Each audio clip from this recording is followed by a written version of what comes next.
Surat બેંકોકની flight birth હીટને લઈ મોડી રાત પડતા મુસાફરો 9 કલાક સુધી રઝળ્યા હતા.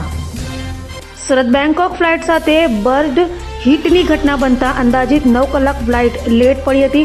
પાયલટ દ્વારા એરપોર્ટ ઓથોરિટીને જાણ કરવામાં આવી હતી, જેથી જયપુરથી અન્ય ફ્લાઇટ મંગાવવામાં આવી હતી, જેને લઈ મુસાફરોએ કલાકો એરપોર્ટ પર વિતાવવાનો વારો આવ્યો હતો. પરંતુ ત્યાંથી પણ ફ્લાઇટ લેટ ઉડી હતી, જેને લઈ દિલ્હીથી ફ્લાઇટ સુરત આવી હતી અને બપોરે 12:30 વાગ્યે સુરત એરપોર્ટથી ઉડનારી ફ્લાઇટ રાત્રે રવાના થઈ હતી, જેને લઈ મુસાફરો દ્વારા હોબાળો મચાવવામાં આવ્યો હતો. ऐसा समझ लो कि बस ऐसे भेड़ बकरियों की तरह पैसे भर दिए और ना हम लोग वापस जा पा रहे और ना यहाँ से आगे जा पा रहे. हर चीज मैस हो गई.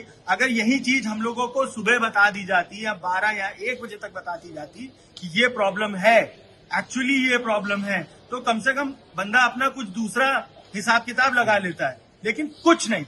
दे मेकिंग फूल ऑफ अस.